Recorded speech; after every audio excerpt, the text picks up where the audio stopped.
नमस्कार, स्वागत है आप सबका राजनीति के इस अखाड़े में। मेरा नाम है अजय सितिया। मित्रों, 9 दिसंबर को सोनिया गांधी का जन्मदिन था। प्रधानमंत्री नरेंद्र मोदी ने सोनिया गांधी के स्वास्थ्य और लंबी उम्र की कामना करते हुए उन्हें एक गिफ्ट भी भेजा है। गिफ्ट ऐसा कि 10 जनपथ में खलबली मच गई। मोदी 10 साल तक चुप रहकर विष पीते रहे, लेकिन अब उन्होंने मां बेटे के धागे खोलने शुरू कर दिए हैं। मोदी ने सोनिया गांधी के जन्मदिन पर उनके भारत विरोधी षड्यंत्रकारियों के साथ साठगांठ का सबूत गिफ्ट के तौर पर भेजा है। पहले राहुल गांधी को देशद्रोही कहा गया था, अब सोनिया गांधी पर देशद्रोह का आरोप लगाया गया है और यह आरोप सबूतों के साथ लगाया गया है। राहुल गांधी ने मोदी अडानी की रट लगाई हुई है।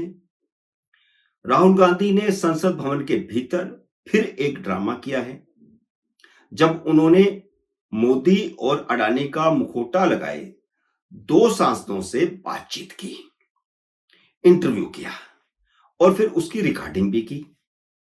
संसद भवन के भीतर इस तरह की घटिया स्तर की नौटंकी पहले कभी नहीं हुई थी। हां, पिछले सत्र में हुई थी। विपक्ष का नेता बनने के बाद उनके रिकॉर्ड में 2 नौटंकियां दर्ज हो चुकी हैं। पिछले सत्र में वह उपराष्ट्रपति की नकल करने वाले तृणमूल कांग्रेस के एक सांसद का वीडियो बना रहे थे। राहुल गांधी अडानी के मुद्दे पर जेपीसी की मांग कर रहे हैं, तो भाजपा के सांसदों ने अब गांधी परिवार के जॉर्ज सोरोस के साथ रिश्तों पर जेपीसी की मांग कर दी है। जॉर्ज सोरोस वह आदमी है जो भारत की अर्थव्यवस्था को चौपट करना चाहता है और घोषित तौर पर चौपट करना चाहता है, और इसके अलावा वह नरेंद्र मोदी को सत्ता से हटाने के लिए कुछ भी कर सकता है और उसने $1 अरब खर्च करने का ऐलान किया है। और पिछले लोकसभा चुनाव में उन्होंने कितना पैसा खर्च किया इसका अभी खुलासा नहीं हुआ, लेकिन पैसा खर्च किया है क्योंकि वह मोदी को किसी भी हालत में हटाना चाहता है। भारतीय जनता पार्टी ने कल तक तो राहुल गांधी को जॉर्ज सोरोस का एजेंट बताकर देशद्रोही कहा था, लेकिन अब सोनिया गांधी के जॉर्ज सोरोस के साथ रिश्तों के धागे खोल दिए हैं, सबूतों के साथ धागे खोल दिए हैं। सोनिया गांधी के भारत के हितों के खिलाफ काम करने का सबूत यह है कि वह उस संगठन की उपाध्यक्ष हैं जिसे जॉर्ज सोरोस फंडिंग करते हैं और जिस संस्था ने कश्मीर को आजाद देश बनाने का प्रस्ताव पास किया है। इस संस्था का नाम है forum for democratic leaders in Asia Pacific और सोनिया गांधी इसकी उपाध्यक्ष है। लोकतंत्र के नाम पर यह संस्था म्यांमार और मणिपुर में ईसाईयत का प्रचार करती है। मणिपुर के कुकी समुदाय के लोग लगभग 100% ईसाई हो चुके हैं, नाम मात्र बचे होंगे। इसलिए राहुल गांधी कुकी समुदाय के लोगों का हौसला बुलंद करने के लिए बार बार मणिपुर जाते हैं। मणिपुर को भारत का एक अलग से टुकड़ा करके कुकी समुदाय का शुद्ध ईसाई प्रदेश बनाने की अंतरराष्ट्रीय साजिश है। इसीलिए इस संस्था को अमेरिका, जॉर्ज सोरोस और यूरोपियन देश भी फंडिंग करते हैं। और आपने देखा कि जब कुकी और दूसरे समुदाय का वहां पर झगड़ा हुआ, लगातार जो अभी भी झगड़ा चल रहा है, उस पर यूरोपियन यूनियन में भी बहस हुई, क्योंकि कुकी समुदाय सारे का सारा कन्वर्ट होकर के ईसाई बन चुका है।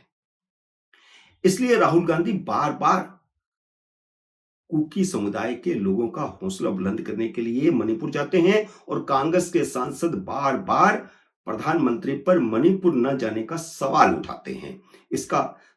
इसके पीछे की जो सारी कहानी है वह एक अलग से ईसाई प्रदेश बनाने की है। नरेंद्र मोदी से अडानी और मणिपुर पर ही सवाल किए जा रहे हैं। ये दोनों मुद्दे जॉर्ज सोरोस के एजेंडे पर हैं। सोनिया गांधी इस संस्था में राजीव गांधी फाउंडेशन की तरफ से शामिल हुई हैं। इस संस्था की वेबसाइट पर 4 प्रस्ताव दिखाए गए हैं, जिनमें एक प्रस्ताव में पाकिस्तान की तारीफ की गई है और दूसरे प्रस्ताव में जम्मू कश्मीर को आजाद देश बनाने की पैरवी की गई है। सोनिया गांधी को कटघरे में खड़ा करके भारतीय जनता पार्टी ने पूछा है कि क्या वह इस प्रस्ताव से सहमत हैं, जो जम्मू कश्मीर को अलग देश बनाने का प्रस्ताव है, भारत से अलग करने का प्रस्ताव है, क्या वह इससे सहमत हैं? क्या राजीव गांधी फाउंडेशन के बाकी सदस्य भी इस प्रस्ताव से सहमत हैं? अगर सोनिया गांधी इस प्रस्ताव से सहमत नहीं है, तो उन्होंने इस प्रस्ताव के खिलाफ संस्था से इस्तीफा क्यों नहीं दिया? वह उस संस्था की अभी भी उपाध्यक्ष क्यों है? सोनिया गांधी पिछले 36 साल से भारत की सांसद हैं। यह प्रस्ताव भारत की संसद में पारित प्रस्ताव के भी खिलाफ है, जो 1993 में कांग्रेस के ही प्रधानमंत्री रहते हुए, नरसिम्हा राव के प्रधानमंत्री रहते हुए संसद ने सर्वसम्मति से प्रस्ताव पास किया था और जिसमें कहा गया था कि न सिर्फ जम्मू कश्मीर भारत का अभिन्न अंग है, बल्कि पाकिस्तान के कब्जे वाला कश्मीर भी भारत का हिस्सा है, जिसे वापस लिया जाएगा। प्रधानमंत्री नरेंद्र मोदी और गृह मंत्री अमित शाह ने संसद में ताल ठोक करके कहा है कि पीओके को भारत में विलय किया जाएगा, वापस लिया जाएगा। लेकिन सोनिया गांधी उस संस्था की उपाध्यक्ष है जो कहती है अपना प्रस्ताव पास करके कि जम्मू कश्मीर को अलग देश बनाया जाए। अब इससे भी महत्वपूर्ण बात यह है कि जिस संस्था की सोनिया गांधी उपाध्यक्ष हैं, उसे जॉर्ज सोरोस फंडिंग करते हैं, जो भारत की अर्थव्यवस्था को चौपट करना चाहते हैं और मोदी सरकार का तख्ता पलटने की सार्वजनिक घोषणा कर चुका है। कोई विदेशी किसी अन्य देश की सरकार को गिराने का, बदलने का इस तरह का ऐलान दुनिया में पहले कभी नहीं किया था। मोदी को चुनाव में हराने के लिए जॉर्ज सोरोस ने राहुल गांधी को हर तरह का सहयोग दिया, जिसमें निश्चित रूप से फंडिंग भी थी। हालांकि कितनी फंडिंग थी इसका खुलासा नहीं हुआ है। सवाल खड़ा होता है कि क्या जॉर्ज सोरोस ने राजीव गांधी फाउंडेशन को भी फंडिंग की है? भाजपा के सांसद सुधांशु त्रिवेदी ने सोनिया गांधी से मांग की है कि वह अपनी स्थिति साफ करें। राहुल गांधी फाउंडेशन पहले धर्मांतरण करवाने वाले जाकिर नाइक से भी पैसा ले चुकी है और जब इसका खुलासा हुआ और शोर मचा तो राजीव गांधी फाउंडेशन ने यह पैसा वापस किया। लोकसभा में निशिकांत दुबे ने ओसीसी आरपी के साथ राहुल गांधी की सांठगांठ का खुलासा किया था। 3 दिन बाद अब सोनिया गांधी के जॉर्ज सोरोस के साथ सीधे संबंधों का खुलासा हुआ है।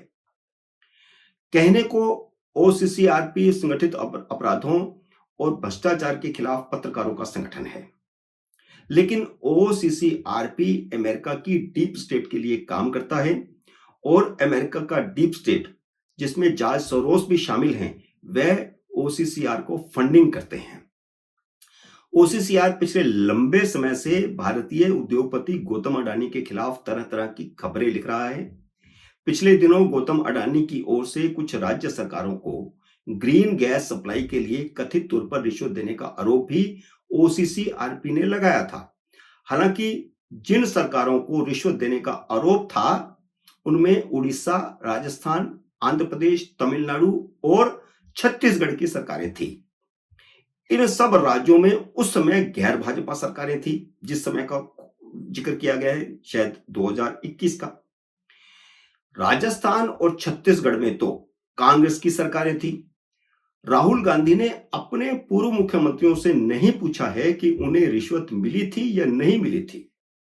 अशोक गहलोत और भूपेश बघेल ने भी अभी तक ओसीसीआरपी की रिपोर्ट का खंडन नहीं किया है कि अडानी ने उन्हें रिश्वत दी थी या रिश्वत की पेशकश की थी। लेकिन बड़ा सवाल यह है कि क्या सिर्फ बयानबाजी होगी? क्या मोदी सरकार कोई कार्रवाई करेगी? सुधांशु त्रिवेदी ने संकेत दिया है कि अभी तो हमने नैतिकता का और राजनीतिक सवाल उठाया है और इसके बाद कानूनी कार्रवाई भी की जाएगी। मित्रों, उम्मीद है मेरा यह वीडियो आपको पसंद आया होगा। इसे लाइक और शेयर कीजिए। अगर आपने मेरे YouTube चैनल को अब तक सब्सक्राइब नहीं किया तो कृपया सब्सक्राइब करके अपना आशीर्वाद दीजिए। जल्दी मिलते हैं अन्य वीडियो में किसी अन्य विषय के साथ। तब तक नमस्कार।